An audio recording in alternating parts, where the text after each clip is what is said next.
La galaxie connaît Tzeentch sous bien des noms, comme le brodeur de destinée, le grand conspirateur et l'architecte du changement. Son esprit perçoit les espoirs de chaque être doué de conscience. Il observe attentivement le déroulement des plans de ses pantins, tirant les ficelles du destin pour son bon plaisir, ou pour déclencher les étapes suivantes de ses propres complots enchevêtrés. Tzeentch se nourrit du besoin de changement propre à tout être vivant. Tout homme rêve de prospérité, de liberté et de meilleurs lendemains. Ces désirs ne sont pas l'apanage des pauvres et des opprimés. Même les gouverneurs planétaires et les amiraux de la flotte aspirent à plus de richesse et de pouvoir, ou au contraire, à la cessation de leurs responsabilités écrasantes et à la paix de l'esprit tant méritée. Toutes ces minuscules prétentions individuelles forment ensemble le terreau du changement, celui où fleurissent les espoirs, où se fructifient les plans et où mûrissent les complots qui alimentent l'histoire. Tzeentch personnifie cette force motrice.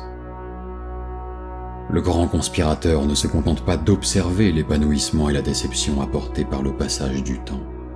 Il a ses propres plans, des projets si complexes qu'ils affectent toute chose vivante, qu'elle en soit consciente ou non. La compréhension supérieure du temps, de l'histoire et de l'intrigue qu'a le dieu du chaos permet à ces manipulations de s'entremêler sans accroc, tissant une toile de causalité qui enveloppe les étoiles. Les dessins de tous les mortels sont connus de Tzeentch. Il prend grand plaisir à suivre les complots des autres et favorise l'astucieux plutôt que le fort. Lorsque murmure la petite voix dans la tête d'un homme, lorsque le misérable soupire dans la nuit, c'est l'architecte du changement qui écoute. Il perçoit chaque événement et chaque intention, et en déduit comment ils vont influencer l'avenir.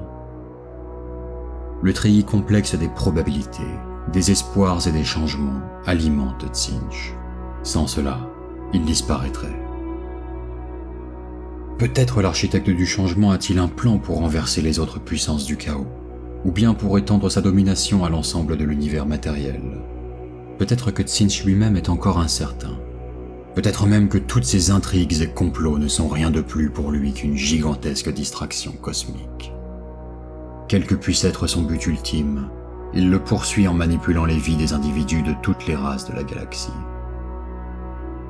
Aux yeux de Tzeentch, les mortels sont pétris d'ambiguïté, mais mènent leur vie sans se soucier des contradictions qui les affligent.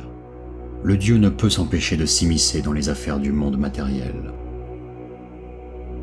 Tzeentch est le maître incontesté de la magie. La sorcellerie est un des plus puissants agents du changement, et ses utilisateurs sont éminemment volontaires et ambitieux. La magie brute qui confère leurs pouvoirs aux psykers mortels provient de l'essence même du chaos. Le recours à la magie est tenu comme l'expression ultime de la foi chez les adeptes de Tzeentch, qui peuvent tirer un grand profit de sa faveur. Bien qu'il leur en coûte leur âme immortelle, ces sorciers disposent de pouvoirs fabuleux, à utiliser sans limite pour célébrer leur allégeance. Le contraste est grand avec les infortunés psykers de l'Imperium, rassemblés comme du bétail à bord des vaisseaux noirs, pour finir immolés à la table de l'empereur. Tzeentch est l'incarnation du changement. Sa peau est recouverte de visages mouvants qui se moquent de ses interlocuteurs. Lorsque le dieu parle, ses faciès répètent ses paroles en leur ajoutant de subtiles nuances, formant un commentaire ironique qui jette le doute sur les dires du dieu. Ses visages dégénérés apparaissent furtivement, tandis que la figure centrale de Tzeentch demeure enfoncée entre ses épaules, de sorte que tête et corps ne font qu'un. D'au-dessus de ses yeux incandescents jaillissent de longues cornes, dont les extrémités spiralées crépitent d'un feu surnaturel. Le firmament qui entoure Tzeentch est saturé d'énergie magique. Il ondule autour de sa tête, en volutes subtilement entremêlées. Des silhouettes se dessinent dans la fumée, tandis que Tzeentch contemple leur sort. L'esprit, le corps ou la destinée de ceux qui apparaissent dans ces arabesques subira immanquablement une altération étrange, car quiconque est l'objet de l'attention de l'architecte du changement est soumis à la transformation. Son goût pour l'intrigue et le contrôle fait de Tzeentch un adepte avide du jeu divin. Le grand conspirateur n'hésite jamais à se salir les mains et à mener la guerre, bien qu'il préfère encore remporter ses victoires par la magie et par la ruse plutôt que par la force brute.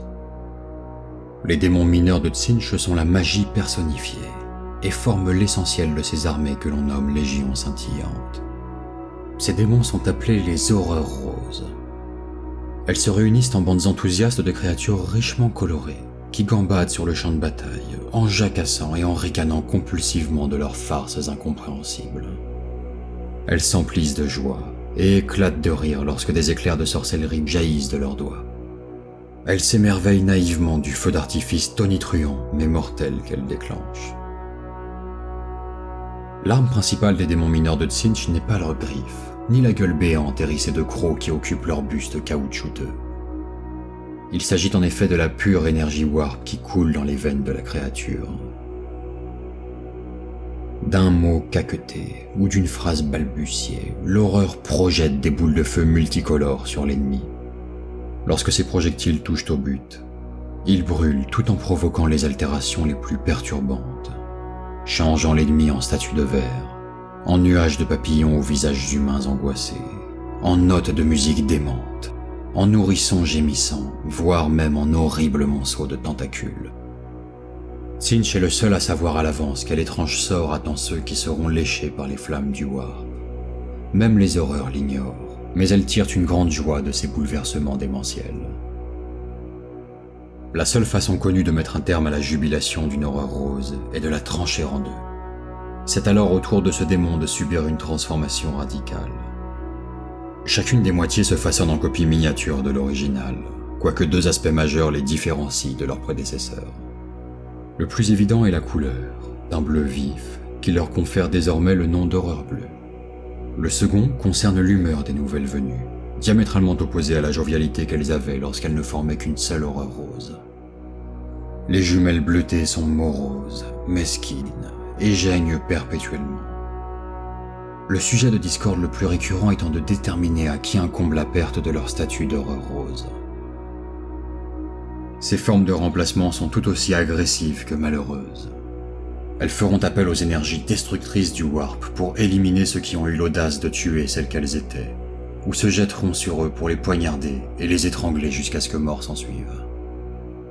Si une horreur bleue est éliminée, la créature poussera un long cri d'angoisse avant de disparaître dans un nuage de fumée.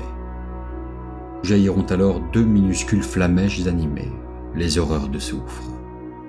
Ces petits démons sont des manifestations jaunâtres de pure amertume et de rancœur. Elles crépitent tandis qu'elles cherchent à réduire leurs ennemis en cendres, ou du moins, à les griffer et à les mordre avec leurs gueules et leurs pattes minuscules faites de flammes. Les hurleurs de Tzeentch sont des créatures magiques qui nagent d'ordinaire dans le grand océan du warp, au milieu des flux d'énergie psychique, chassant les âmes vulnérables. Leurs silhouettes adaptées à la chasse au sein du royaume du chaos semblent véritablement incongrues dans le domaine des mortels. Mais les hurleurs n'en sont pas moins des prédateurs redoutables.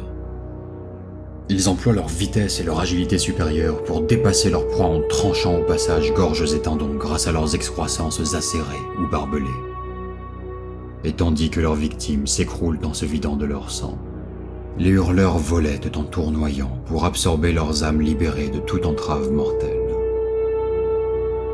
La sorcellerie, la tromperie et le savoir sont les outils favoris de Tzeentch pour manipuler l'avenir, et ses démons majeurs, les ducs du changement, en sont les incarnations. L'apparence d'un duc du changement est aussi déconcertante que terrifiante. Toutefois, ce sont ses yeux qui sont les plus troublants, car leurs profondeurs insondables abritent la sagesse paradoxale de Tzeentch, et nul ne saurait soutenir le regard d'un duc du changement sans en perdre la raison. Tzeentch n'a nul autre but que d'échafauder des plans complexes, poussant la galaxie dans la toile de ses complots, comme l'araignée piège la mouche. Bien que ces machinations tortueuses se déploient sur des millénaires, lorsqu'elles se réalisent, c'est la réalité elle-même qui en paie le prix. Tant qu'il restera un mortel pour mentir, tant que subsisteront complots et ambitions, Tzeentch usera de ses sortilèges pour demeurer le grand marionnettiste de l'univers. jusqu'au jour où son grand œuvre sera finalement révélée.